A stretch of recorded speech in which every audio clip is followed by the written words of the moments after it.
সঙ্গীন প্রণয়াসক্তি লিখেছেন সুরায়া রাফা, পর্ব 24। প্রাপ্তমনস্ক এবং মুক্তমনাদের জন্য। রোববারের সকাল। যান্ত্রিক জীবনে অভ্যস্ত মানুষগুলোর আজ ছুটির দিন। বাইরে প্রখর রোদের পূর্বাভাস। গত কয়েকদিনের বৃষ্টি শেষে আজই বোধ হয় সূর্যের মুখ দেখতে পাবে ধরণী। ভেজার সাথে সাথে পরিবেশ উবে গিয়ে শুকিয়ে যাবে পিচ ঢালা ঝকঝকে রাস্তাঘাট। তবে সেই রাস্তায় পদাচারণার তারা আজ খুব একটা কারোরই নেই। ছুটির দিন বলে কথা। যেহেতু ছুটির দিন সেহেতু আজ ভার্সিটি নেই। ওরু আজ বেশ বেলা করে ঘুম থেকে উঠেছে। এত বেলা করে উঠেও আজকাল চোখ দুটো থেকে ঘুম কাটানো বড্ড দেয়। কোনো মতে ঢুলুঢুলু পায়ে রোবটের মতো নিজের সকালের কাজগুলো সেরে ওরু চলে এসেছে হলরুমে। বাড়িতে ওরু ব্যতীত কেউ নেই। শুধুমাত্র হলরুমের ডিভানে বসে লেজ নাড়ছে ডোরা। ডোরাকে এভাবে ডিভানের উপর বসে থাকতে দেখেই এক ঝটকায় ঘুম ছুটে গেল ওরুর। চোখের পাতায় কয়েকবার পলক ফেলে দাঁত দিয়ে জিভ কেটে এগিয়ে গিয়ে ডোরাকে উদ্দেশ্য করে ওরু বলল, কি করেছিস ডোরা? এটা জায়ান কৃতিকের বসার জায়গা। তুই এখানে বসেছিস জানলে তোকে আমাকে দুজনকেই ঘাড় ধাক্কা দিয়ে বাড়ি থেকে বের করে দিবে প্রফেসর জেকে। ঘরবাড়ি হারিয়ে বনবাসী হতে না চাইলে তাড়াতাড়ি নাম। অরুর তীব্র চোখ রাঙানোর ধমকে বোধহয় কাজ হলো। তৎক্ষণাৎ লেজ নাড়াতে নাড়াতে জায়গা ত্যাগ করলো ডোরা। ডোরা মুখ কাচুমাচু করে চলে যাওয়াতে অরু সেই দিকে তাকিয়ে ফোঁস করে একটা দীর্ঘশ্বাস ছেড়ে বলল, রাগ করার কি আছে? আমি তো যা সত্যি তাই বললাম। প্রফেসর জেকে তো আর তুই চিনিস না, তাই অমন রাগ দেখাচ্ছিস। আমি চিনি। চিনবই নাই বা কেন বল? ক্লাসে মাইক্রোনিমিক্স পড়ায় তো। ডোরা ওর এত হিবিজিবি কথা বুঝলো কি বুঝলো না তা বোধগম্য নয়। সে চুপচাপ গিয়ে লেজ গুটিয়ে অন্যত্র জায়গা দখল করে নিল। বসে পড়ল কিচেন কাউন্টারের এক পাশে। ডোরার কার্যক্রম খানিকক্ষণ পর্যবেক্ষণ করে অরুর চোখ গেল দোতলায় কৃতিকের ঘরের দিকে। আজ উইকেন্ডে, অথচ কৃতিক সকাল সকাল বাড়িতে নেই। কোথায় গিয়েছে সেটাও ওরু জানে না, জানার কথাও নয়। তবু চোখ দুটো আজকাল হুটহাট তার খোঁজ করে বসে। কেন করে তা জানা নেই ওরুর। মন মস্তিষ্ক তাতে একযোগে সায় জানায়। হৃদয়ের কোনো দিক থেকে কোনো বাধা নেই। তবুও অরুর ভয় হয়, ভীষণ ভয়। সেই সাথে কৃতিকের উপর একরাশ বিরক্তি আর অভিমান তো আছেই। কি করে পারলো ওকে এভাবে জোর করে বিয়ে করতে? ওর মতামতের কি কোনো দাম নেই? পরক্ষণেই মনে পড়ে যায় সেদিন রাতেই কৃতিকের দেয়া গম্ভীর হৃদয় নিগ্রানো আশ্বাসটুকু, চিন্তা নেই, পুরো দুনিয়া আমি দুহাতে সামলে নেব, তোর শরীরে কলঙ্কের আঁচও লাগতে দেব না। কথাগুলো ছিল ভেলভেট মেঘের মতোই মসৃণ, অথচ প্রত্যেকটা কথায় উপচে পড়ছিল কি ভীষণ পুরুষত্ব আর কৃতিত্ব। যেন কৃতিকের জন্মই হয়েছে ওরুকে দু হাতে আগলে রাখার জন্য। সেদিনের বলা প্রত্যেকটা শব্দ তীব্র ঝংকার তুলেছিল অরুর শরীরের রন্দে রন্দে। মাথার মধ্যে উপচে পড়া চিন্তার জলোচ্ছ্বাসেরা মুহূর্তেই গতিপথ বদলেছিল। চোখ বন্ধ রেখে বিশ্বাস করতে ইচ্ছে হচ্ছিল মানুষটা যা বলছে ঠিক বলছে। বিয়েটা যখন জোর করে করেছে তখন দায়িত্ব অবহেলা করার পাত্র জায়ান কৃতিক নয়।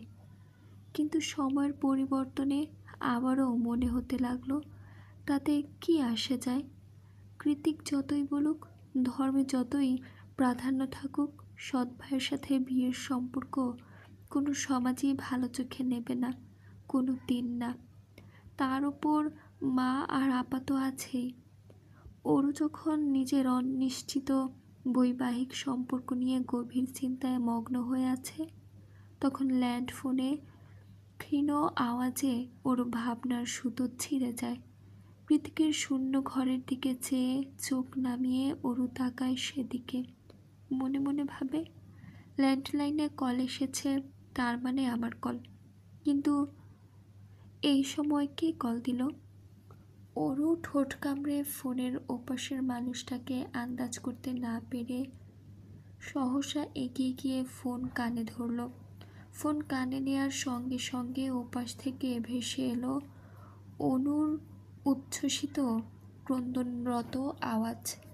গলায় সম্ভবত খুশি, আর চোখে অশ্রুসিক্ত নোনা জল ধরে রেখে অনু বলল, অরু, দ্রুত নার্সিংরুমে চলে আয়, মা তোকে দেখতে চাইছে। অনুর কথায় চোখ দুটো বড় বড় করে অরু অবিশ্বাসের সুরে দ্বিতীয়বার শোধায়, কি বলছিস আপা? সত্যি মা আমাকে খুঁজছে? হ্যাঁ রে বোন, মা তোকে খুঁজছে, এলেই দেখতে পাবি। অনু সঙ্গে সঙ্গে অরুও এবার ব্যথাতুর খুশিতে ডুকরে কেঁদে উঠল। হ্যাঁ সূচক মাথা নাড়িয়ে বলল, আমি এক্ষুনি আসছি আপা, এক্ষুনি আসছি। ওর কথায় সায় জানিয়ে অনু কল কেটে দিলে অরু দ্রুত ব্যস্ত হয়ে পড়ে রেডি হওয়ার জন্য। অপারেশনের পরে মায়ের জ্ঞান ফিরেছে বেশ কয়েকদিন আগেই, তবে তখনও এত বড় অপারেশনের দুর্বলতা কাটিয়ে উঠতে পারেননি বলে কথা হয়ে ওঠেনি মায়ের সাথে। আজ বোধহয় মা পুরোপুরি সুস্থ হলো। অসম্ভব খুশিতে পাগল পাগল লাগছে ওরুর। আজ আবারও কতগুলো দিন পর মাকে সেই আগের মতো দেখতে পাবে ওরু। না, আর অপেক্ষা করা যাচ্ছে না। কোনো মতে পরিপাটি হয়ে হাতের পার্সটা নিয়ে দরজা লক করে অরু দৌড়াতে দৌড়াতে বেরিয়ে গেলে কৃতিকের আলিশান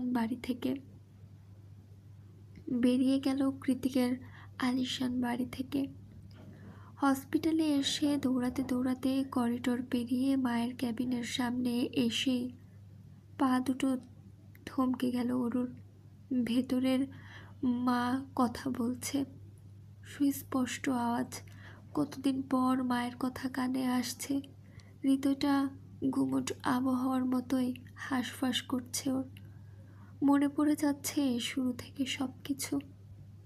অত বড় কৃতিককুঞ্জে দিনের পর দিন দু বোনের কষ্ট করা, প্রতিদিন ইমেল পাঠানো, ইমেলের রিপ্লাই না আসার একরাশ আক্ষেপ, গুছিয়ে নেয়া, মানিয়ে নেয়া, মামির ছুরিয়াঘাতের মতো কথার ছোবল, শেষমেশ জান কৃতিকের জোর জবরদস্তিতে রাজি হওয়া, এত কিছুর বিপরীতে এখন এই মুহূর্তে মায়ের দুটো আওয়াজ শুনে মনে হলো সব দুঃখ ভ্যানিশ।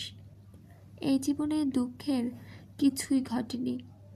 এই যে কেমন সুখ উপচে পড়ছে দু চোখের কার্নিশ বেয়ে। কাঁধ দুটো অসম্ভব হালকা লাগছে। বয়স কমে গিয়ে নিজেকে মায়ের ছোট্ট বাচ্চা মনে হচ্ছে। আর কি চাই? খানিকক্ষণ কেবিনের বাইরে দাঁড়িয়ে থেকে নিজের ভলভলিয়ে ওঠা অশান্ত হৃদয়টাকে শান্ত করে তবেই দরজা ঠেলে ভেতরে প্রবেশ করল অরু। চোখ দুটো তখনও অভিমানী জলে টইটুম্বুরোর।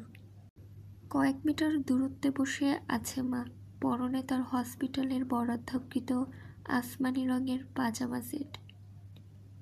হাতের ক্যানেলা এখনও খোলা হয়নি, তবে চোখে মুখে স্নিগ্ধতার ছড়াছড়ি তার। এমন সুস্থতা দেখে মনে হচ্ছে নতুন করে জন্ম হলো তার। অরুর অবশ্য এমন মনে হওয়ারই কথা, কারণ ও খুব বেশি মায়ের ধারে কাছে থাকেনি। শুরু থেকে শেষ পর্যন্ত অনুর ত্যাগ তিতাখায় কাছে অরুর এই সামান্য কষ্ট কিছুই না। আজমিরি শেখ বরাবরই রাশভারী গোছের মানুষ। খুব একটা আবেগ তিনি দেখাতে পারেন না, কিন্তু এরকম একটা মুহূর্তে নিজেকে ধরে রাখা তাই তিনিও পারলেন না। এক হাতে অনুকে আগলে রেখে অন্য হাতে এগিয়ে দিলেন অরুর উদ্দেশ্যে। অরু আর অপেক্ষা করল না, ছুটে এসে ঝাপটে ধরল মাকে। তিন মামের কান্নার রোল পড়ে গেল পুরো কেবিন জুড়ে। এতগুলো দিন পর অনুর মনে হচ্ছে ও আর একা নয়, ওকে স্নেহ করার মানুষ আছে। এর চেয়ে প্রশান্তির আর কি বা হতে পারে। আজমেরি শেখ দু মেয়ের মাথায় চুমু খেয়ে বললেন, সব ঠিক হয়ে গিয়েছে, সব, আর দুঃখ নেই। তোমাদের মা সুস্থ হয়ে গিয়েছে দেখো। জবাবে অনু কাঁদতে কাঁদতে বলল, তুমি আবারও আমাদের বুকে টেনে নিয়ে আদর করছো। এর চেয়ে সুখের আর কি হতে পারে মা। আমরা পেরেছি। আমি আর ওরও হাল ছাড়িনি। আমরা তোমাকে ফিরে পাবার আশা ছাড়িনি, ভবিষ্যতেও ছাড়ব না। তোমার শরীরের একটু ত্রুটিও হতে দেব না আমরা। ওদের কান্নাকাটির মাঝেই চেক আপের উদ্দেশ্যে ক্যাবিনে প্রবেশ করেন ডক্টর এডওয়ার্ড। ডক্টরের হঠাৎ আগমনে তিনজনেরই কান্নাকাটিতে ভাটি পড়ল এতক্ষণে। তৎক্ষণাৎ ডাক্তারকে জায়গা করে দিয়ে দু বোন দুদিকে সরে দাঁড়ালো ওরা। অন্তঃপর আজমেরি শেখকে ভালো মতো চেক আপ করে ঠোঁটের কোণে একটা আন্তরিক জড়ানো হাসি ঝুলিয়ে ডক্টর বললেন, কনগ্রাচুলেশনস মিসেস আজমেরি। আপনার অপারেশনের পর আপনি এখন পুরোপুরি ফিট আছেন। আজ বা কালকের মধ্যে আপনাকে ডিসচার্জ করে দেওয়া হবে। তবে হ্যাঁ, প্রথম দিকে প্রতি সপ্তাহে এবং পরবর্তীতে প্রতি মাসে একবার করে নার্সিংহোমে এসে হার্টের কন্ডিশন চেক আপ করতে হবে আপনার। অন্তত 6 মাসে একটা ধারাবাহিকভাবে করতে হবে। তাই অনুরোধ করব, আগামী 6 মাসে দেশে না ফেরার। 6 মাস পরে যখন আপনার হার্টের কন্ডিশন পুরোপুরি স্টেবল হয়ে যাবে, তখন আপনি যে কোনো সময় দেশে ফিরতে পারবেন। আজমেরি শেখ বরাবরই যথেষ্ট স্মার্ট এবং দক্ষ মহিলা। ইংরেজিতেও তিনি যথেষ্ট পারদর্শী। জামশেদ জায়ানের সঙ্গে দেশ বিদেশ ঘুরে ব্যবসা সামলেছে, পারদর্শী হওয়ারই কথা। তাই তিনি নিজ থেকেই ডক্টরকে শুধালেন, ডক্টর এডওয়ার্ড, 6 মাসই থাকতে হবে? ডক্টর এডওয়ার্ড স্মিত হেসে জবাব দিলেন, depend on your heart. Heart যত তাড়াতাড়ি আপনার শরীরের সাথে খাপ খাওয়াতে পারবে, আপনি তত তাড়াতাড়ি ফিরতে পারবেন। ডক্টরের কথায় আজমেরি শেখ হ্যাঁসূচক মাথা নাড়লে ডক্টর অনুকে কিছু দিক নির্দেশনা দিয়ে ক্যাবিন থেকে চলে যায়। ডক্টর বেরিয়ে যাওয়ার কয়েক মিনিটের মাথাতে একটা ফ্লাওয়ার বুকে নিয়ে ক্যাবিনে ঢুকলো প্রত্যয়। অনু তখনও বসে বসে ডক্টরের বলা কথাগুলো নোট করছিল ডায়েরিতে। অরু মায়ের জন্য কমলার খোসা ছাড়াচ্ছিল। প্রত্যয় এক ঝলক অনুর দিকে তাকিয়ে সোজা গিয়ে আজমেরি শেখের সামনে দাঁড়িয়ে পড়ে। হাতের বুকেটা সম্মানের সাথে এগিয়ে দিয়ে বলে, কনগ্রাচুলেশন ম্যাম, আমি Pratyay Ehsan, CFO of JK group. Azmeri Sheikh বুকেটা গ্রহণ করে বললেন, হ্যাঁ জানি, জামশেদ আপনাকে কৃতিকের জন্য আমেরিকা পাঠিয়েছিলেন। আজমেরি শেখের কথায় অরু অনু দুজনেই প্রত্যয়ের মুখপানে দৃষ্টিপাত করল। অনু প্রত্যয়কে দেখে একটু ইতস্তত হলো, কেমন যেন লজ্জা লাগছে ওর। ওদিকে অরু বেচারি কৃতিকের নামটা শোনার মাত্রই ভাবছে সারা সকাল কৃতিকের দেখা নেই, কোথায় গেল লোকটা। আজমেরি শেখের কথায় প্রত্যয় সম্মোহনী হাসি দিয়ে বলল, ইয়েস ম্যাম, আপনি ঠিকই ধরেছেন, আমি কৃতিক ভাইয়ের অ্যাসিস্ট্যান্ট। ওনার হয়ে কোম্পানির সকল দায় দায়িত্ব আমি সামলাই। উনি কখনোই জেকে গ্রুপে হস্তক্ষেপ করেন না, আর না উনি কোম্পানি থেকে কোনোরূপ সম্মানী গ্রহণ করেন। আজমেরি শেখ কিছু একটা ভেবে বলল, যাই হোক, আপনি এসেছেন ভালোই হয়েছে। আমার জন্য ইমিডিয়েট একজন অ্যাসিস্ট্যান্টের ব্যবস্থা করুন। আর হ্যাঁ, হসপিটালের আশেপাশে একটা অ্যাপার্টমেন্ট রেন্ট করুন। যেহেতু আরও 6 মাস থাকতে হচ্ছে, সেহেতু আমি আমার মেয়েদের নিয়ে সেখানেই উঠব। জায়ান কৃতিক চৌধুরী আমার অবর্তমানে আমার মেয়েদের সাহায্য করেছে, থাকতে দিয়েছে। আমি তার প্রতি অন্তরের অন্তঃস্থল থেকে কৃতিত্ব। তবে তার সাথে একই ছাদের নিচে থাকতে আমি আগ্রহী নই। প্রত্যয় রোবটের মতো দাঁড়িয়ে আজমেরি শেখের সকল হুকুম শুনে গেল। অন্তঃপর ছোট করে, ওকে ম্যাম, আমি সব কিছুর ব্যবস্থা করছি বলেই ক্যাবিন থেকে বেরিয়ে যায়।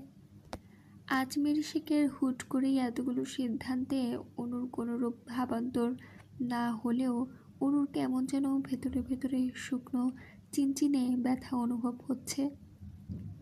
চারদিকে সুখের জোয়ারের পরিপূর্ণ, তবুও কিসের অপূর্ণতায় হৃদয়ে এই চিনচিন ব্যথা জানা নেই অরুর। দিনের আলো নিভে গিয়ে সন্ধ্যা হতেই বাইক রাইডিং ক্লাবগুলো পরিণত হয় নাইট ক্লাবে। উচ্ছলে যাওয়া বড় লোকদের বাউন্ডলের ছেলে মেয়েদের সবচেয়ে প্রিয় জায়গা এটি। কলেজ ভার্সিটি ফাঁকি দিয়ে সারাদিন রাইডিংয়ের মতো থ্রিলিং গেম উপভোগ করে সন্ধ্যা হতে না হতেই শুরু হয়ে যায় ডিস্কো পার্টি। সাদা ফকফকে আলো নিভিয়ে দিয়ে লাল, নীল, হলুদ ফেরি লাইটের আলোয় ঝিকমিক করে ওঠে চারিপাশ।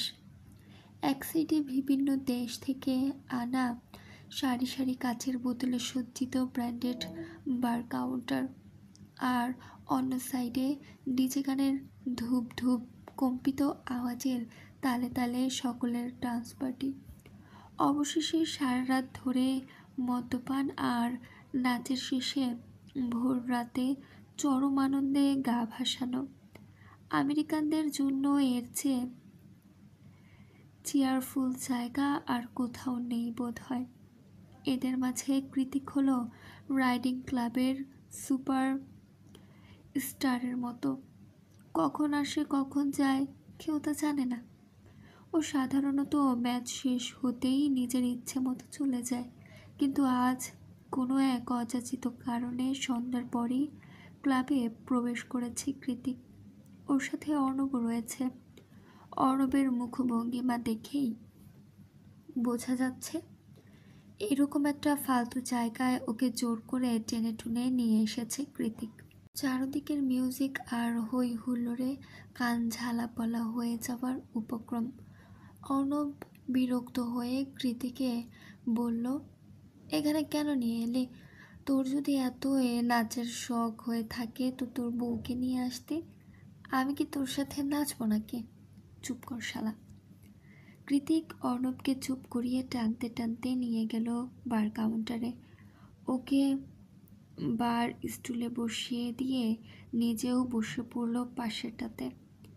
সামনে দাঁড়িয়ে থাকা ওয়েটারকে দুটো হুইস্কি অর্ডার দিয়ে কৃতিক ক্লাবের চারদিকে চোখ বুলিয়ে বলল, এই ক্লাবের সিসিটিভি সিস্টেমটা হ্যাক করতে হবে অর্ণব। কৃতিকের কথায় অর্ণব ভুরু কুঁচকে বলল, কি, তুই আবারও ঝামেলা পাকাবি? কৃতিক ঠোঁট কামড়ে অর্ণবের চোখে তীক্ষ্ণ দৃষ্টিপাত করে বলল, ঝামেলা তো পাকাতেই হবে ব্রো। রিভেঞ্জ নেওয়াটা যে এখনও বাকি। এই ক্লাবেরই একজন খুব দুঃসাহস দেখিয়ে আমার দুর্বলতায় হামলা করেছিল। তাকে এক ঝলক নিজের পৈশাসিক রূপটা না দেখালে হয় বল? আমি তো এতটাও ভদ্রলোক নই। অর্ণব দীর্ঘশ্বাস ছেড়ে বলল, তুই কি বলছিস? আমি কিচ্ছু বুঝতে পারছি না। কি দেখাবি? কাকে দেখাবি? অর্ণবের কথার পাচ্ছে কৃতিক কিছু বলতে যাবে, তার আগেই সেখানে আগমন ঘটে ক্লাবের অন্যতম সদস্য জ্যাকসনের, যাকে মাসখানেক আগেই রাস্তায় ফেলেই ইচ্ছে মতো মেরেছিল কৃতিক। তারপর অবশ্য সব সমস্যার সমাধান হয়েছে। ক্লাবের ম্যানেজিং কমিটি ওদের দুজনকে মিলিয়ে দিয়েছে। জ্যাকসন ক্ষমাও চেয়েছে নিজের কর্মকাণ্ডের জন্য। এখন সম্পর্কটা মোটামুটি ঠিকঠাক। তাই তো কৃতিককে দেখা মাত্রই এগিয়ে এসেছে সে। এগিয়ে সে আরেকটা বার স্টুলে বসে টেনে বসতে বসতে ঠোঁটের ভাঁজে সূক্ষ্ম হাসির রেখা টেনে অবাক হয়ে জ্যাকসন শুধালো, আরে জেকে ব্রো, আপনি তো কখনোই নাইট ক্লাবে থাকেন না, আজ হঠাৎ? জ্যাকসনের কথায় কৃতিক নিজেও ঠোঁটের কোণে হাসি টেনে পড়ল। তোমাদের সাথে ড্রিঙ্কস করতে মন চাইলো, তাই থেকে গেলাম। ভালো করিনি? Oh, that's really good bro, let's enjoy. ওদের মধ্যে জ্যাকসনই প্রথমে পান করা শুরু করে। 1 প্যাক, 2 প্যাক, 3 প্যাক, অন্তঃপর অগণিত প্যাক। কৃতিক আর অর্ণবও কিছুটা টাল হয়েছে, তবে জ্যাকসনের অবস্থা পুরোপুরি টালমাটাল। দু চোখ ঝাপসা, চোখের সামনে বসে থাকা একটা কৃতিককে 10টা মনে হচ্ছে। কি রোমাঞ্চকর! লেটস ডু আর right Jackson, I am sure এবার তুমি চ্যাম্পিয়ন হবে। জ্যাকসন যখন টলতে টলতে আরও হার্ড ড্রিঙ্কসের অর্ডার দিচ্ছিল, তখনই কৃতিককে অফারটা করে বসে। জ্যাকসনের মাথা ঠিক নেই, ওর মাথায় চ্যাম্পিয়ন হবার ভূত বহু আগে থেকেই চড়ে বসে আছে। এই মুহূর্তে নিজের শরীরের একটা আলাদাই জোশ অনুভব করছে জ্যাকসন। মনে হচ্ছে ওর ওপরে টেক্কা দেবার মতো কেউ নেই, কেউ থাকতেও পারে না। জেকে আজ ও সেটা দেখিয়ে ছাড়বে। কৃতিক বলার সঙ্গে সঙ্গে দাঁড়িয়ে পড়ে জ্যাকসন। নিজের শার্টের কলারের একটা ঝাড়া দিয়ে বাইকের হেলমেট নিয়ে বাইরে যেতে যেতে বলে, লেটস গো। কৃতিক বাঁকা হেসে বলল, ওয়াও, এত জলদি? জ্যাকসন চলে গেলে কৃতিকও নিজের হেলমেট নিয়ে ওর পেছন পেছন হাঁটা দিল। অর্ণব ওকে টেনে বলে, তুই কি পাগল? ও তো পুরোই টাল হয়ে আছে, বাইক স্টার্ট দেওয়ার সাথে সাথে অ্যাক্সিডেন্ট করবে। কৃতিক দাঁতে দাঁত চেপে বলল, সেটাই চাইছি, চল এবার। পেছন থেকে অর্ণব বলল, আর তুই তুই নিজেও তো ড্রাঙ্ক। নিজের ওপর কন্ট্রোল আছে আমার অর্ণব, তুই চল। নিজের ওপর কন্ট্রোল আছে আমার অর্ণব, তুই চল। নিজেদের সুপরিচিত রাইডিং ম্যাচের রাস্তায় এসে দুজনেই বাইক স্টার্ট করলো ওরা। চারদিকের রাস্তাটা পুরোপুরি অন্ধকার নয়, আবার পুরো আলোকিতও নয়। সোডিয়ামের নিয়ন আলোয় পুরো রাস্তা জুড়ে আলোর ছায়া বিরাজমান। জ্যাকসনের মাথায় চ্যাম্পিয়ন হবার ভূত কুণ্ডলি পাকিয়ে মাথা চারা দিয়ে উঠেছে। আজ ও দেখিয়েই ছাড়বে জ্যাকসন কী জিনিস। ওদিকে কৃতিক প্রথমে খুব ধীর গতিতে বাইক স্টার্ট দেয়। বাইক স্টার্ট দেওয়ার সঙ্গে সঙ্গে জ্যাকসন হাওয়ার বেগে দৃষ্টির সীমানার বাইরে চলে যায়। এই দেখে অর্ণব হয়তো নজরে তাকিয়ে মনে মনে আওড়ায়, হয় মরবে, না হয় মৃত্যুকে খুব কাছ থেকে দেখে আসবে। কেন যে জেকের মতো পাগলের সাথে লাগতে এসেছিল, হু নোস। যেহেতু কৃতিক নিজেও ড্রাঙ্ক ছিল, তাই ও নিজেও কিছু দূর যেতেই উল্টে পড়ে যায়। পড়ে গিয়ে সেখানে বসেই শব্দ করে হাসতে থাকেও। কৃতিক পড়ে গিয়েছে দেখে অর্ণব ওর দিকে ছুটে এগিয়ে এসে বলল, আর ইউ ওকে? এটা কেন করলি ভাই? ছেলেটা খুব খারাপভাবে আহত হবে। কৃতিক বাইকটাকে শরীরের ওপর থেকে সরিয়ে আস্তে ধীরে উঠতে উঠতে বলল, ওই বাস্তবটা আমার ওরুকে মাঝ রাস্তায় অ্যাটাক করেছিল। শুধুমাত্র আমার উপর জিদ ফলাতে গিয়ে ও ওরুকে ছুরি নিয়ে তাড়া করেছে। ইভেন আমি সময় মতো না এলে কি না কি হয়ে যেত সেটা একমাত্র ওপরওয়ালাই ভালো জানে। তাহলে তুই কি করে ভাবলি এত বড় একটা দুঃসাহস দেখানোর পরও আমি ওকে এত সহজে ছেড়ে দেব? কখনো না। তাছাড়া আমি আর কি বা করলাম? ও নিজেই তো বাইক নিয়ে চলে গেল। এখন যদি ভালোই ভালোই বেঁচে যায় তো যাক, আর যদি না যায় তাহলে ধরে নেব ওর চ্যাম্পিয়ন হওয়ার নেশাই ওকে খোয়ালো। শেষ কথাটা বলতে বলতেই একটা তীর্যক কপট হাসিতে প্রসারিত হলো কৃতিকের ডার্ক ব্রাউন ঠোঁট জোড়া। ওরও বাড়িতে ফিরতে ফিরতে বিকেল গড়িয়ে সন্ধ্যা রাতে গিয়ে ঠেকেছে। অনু আজ আর ফিরবে না, সে মায়ের কাছেই থাকবে। ওরও ফিরতে চায়নি, অনু জোর করেই পাঠিয়ে দিয়েছে ওকে। বলেছে একটা রাতই তো, তারপর থেকে তো সবাই একসাথেই থাকবে ওরা। এখন কষ্ট করে হসপিটালে থাকার প্রয়োজন নেই। অরুর মনটা বেশ ফুরফুরে। হাতের পার্সটাকে আঙুলে ঘোরাতে ঘোরাতে মাত্রই পাসওয়ার্ড টিপে ঘরে প্রবেশ করেছে ও। তবে হলরুমের কাউচে কৃতিককে বসে থাকতে দেখেই হাঁটার গতি থমকে যায় অরুর। এই তো সে মানুষটা, সারাদিন এত আনন্দের মাঝেও যার কথা হুটহাট মনে পড়েছে। বারবার মনে হয়েছে কোথায় সে। কাউচের উপর গা ছড়িয়ে দিয়ে দু পা টি টেবিলের ওপর রেখে বসে আছে কৃতিক। নির্ঘুম নিষ্প্রভ কামুক চোখ দুটো অরুর পানে নিবদ্ধ। কৃতিকের মুখের দিক থেকে চোখ সরিয়ে অরু দৃষ্টিপাত করে ওর পায়ের দিকে। 3/4 প্যান্ট পরে আছে কৃতিক, যার দরুন ফর্সা লোমশ পা দুটোর এথায় সেথায় থেতলে গিয়ে রক্ত জমাট বাঁধা অংশগুলো দৃশ্যমান। এমন দগদগে অবস্থা দেখে যে কারো হৃদয় কেঁপে উঠবে। অথচ কৃতিক কতটা ভাবলেশহীন হয়ে রক্ত নিয়ে বসে আছে, যেন কিচ্ছুই হয়নি। অরুকে একভাবে তাকিয়ে থাকতে দেখে কৃতিক হাঁচকি স্বরে বলল, তোর জন্যই ওয়েট করছি, ট্রিট করে দে। কৃতিকের পা দুটো পর্যবেক্ষণ করে একটা দীর্ঘশ্বাস ছেড়ে এগিয়ে এসে অরু শোধালো, নিশ্চয়ই বাইক থেকে পড়ে গিয়েছেন। কৃতিক দুহাত দিয়ে নিজের চুলগুলো ব্যাক ব্রাশ করতে করতে বলল, ঠিকই ধরেছিস। ফার্স্ট এড বক্স কোথায়? কৃতিক আঙুল দিয়ে নিজের রুমের দিকে দেখিয়ে দিল। অরু নিজের পার্সটা রেখে বলল, থাকুন, নিয়ে আসছে। এই যাবৎ কৃতিকের রুমে দুবার এসেছে অরু। সেদিন কৃতিকের রুমে কখন যে ঘুমিয়ে গিয়েছিল টের পায়নি ও নিজেও। তবে তখন তো ঘরময় অন্ধকার ছিল, কিছুই দেখার উপায় ছিল না। এর জন্যই তো এখন ফার্স্ট এড বক্স খুঁজতে খুঁজতে হাঁপিয়ে উঠেছে অরু।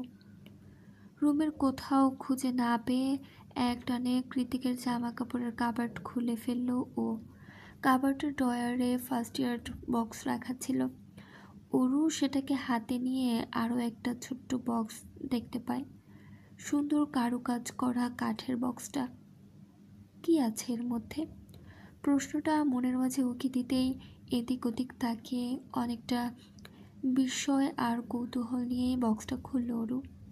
অরু ভেবে নিয়েছে এত সুন্দর বক্সে হয়তো কোনো হীরে জহরত থাকবে নিশ্চিত।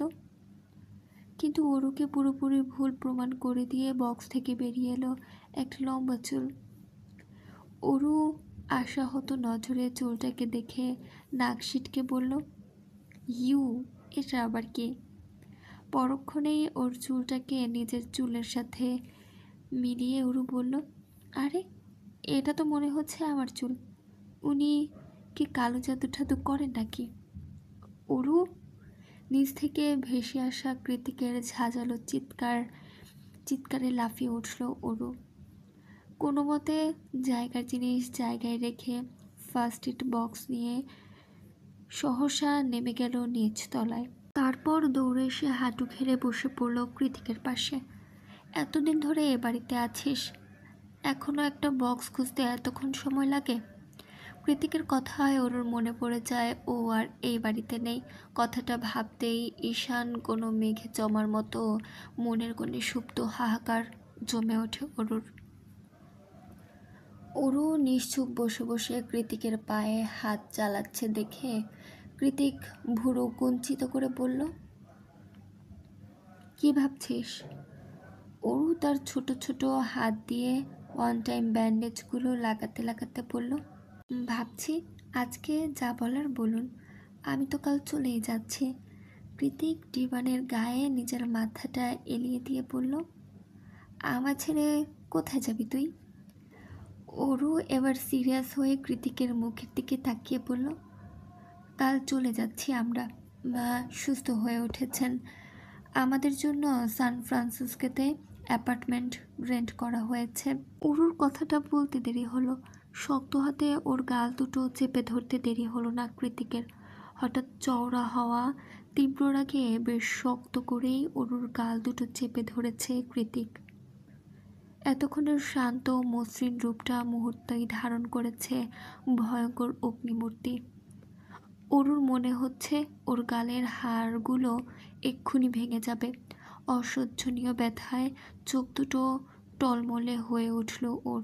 তৎক্ষণাৎ অস্পষ্ট সুরে কৃতিককে বলল, খুব ব্যথা লাগছে, ছাড়ুন। কৃতিক ছাড়ল না, উল্টো ওকে কাছে টেনে নিয়ে হেসে হেসে বলল, আমার জীবনের সবচেয়ে বড় ভুল কি জানিস? তোর প্রেমে পড়া। সেই শুরু থেকে যন্ত্রণা দিতে দিতে লাইফটাকে হেল বানিয়ে ছেড়েছিস, এখনও দিচ্ছিস। কথাটা বলে পায়ের নিচে থাকা টি টেবিলে সশব্দে লাথি মারল কৃতিক। সঙ্গে সঙ্গে ঝনঝন আওয়াজ করে টেবিলটা উল্টে পড়ল অন্য পাশে। বোধহয় কাঁচগুলো ভেঙে গুঁড়িয়ে গিয়েছে। কৃতিক সেদিকে দৃষ্টিপাত না করে অরুর এতক্ষণ ধরে রাখা ব্যান্ডেজগুলোকে টেনে হিঁচড়ে তুলে ফেলল। এভাবে নিজেকে কষ্ট দেওয়ার কি মানে হয়? অরু চেঁচিয়ে উঠল, আরে কি করছেন? আবারও রক্ত বের হবে তো। কৃতিক অরুর কথায় কর্ণপাত না করে ব্যান্ডেজগুলো ছিঁড়ে ফেলে ওকে এক প্রকার ধাক্কা মেরেই সরিয়ে হন হন করে বাড়ি থেকে বেরিয়ে যায়। কৃতিক চলে যেতেই অরু ধপ করে মেঝেতে বসে পড়ে। নিজেকেই নিজে আশ্চর্য হয়ে প্রশ্ন করে, উনি কি বললেন? উনি আমার প্রেমে পড়েছেন? কবে, কোথায়, কখন? যে মানুষটা আমাকে দুই চোখে সহ্যই করতে পারে না, সে কি করে আমার প্রেমে পড়ল? আমি কি ঠিকই শুনেছি? আপন মনে কথাগুলো বলতে বলতে অরুর হাত চলে যায় বুকের বাম পাশে। আবারও সে তীক্ষ্ণ চিনচিন ব্যথা। এটা কি তাহলে জয়ন কৃতিকের জন্যই হচ্ছে?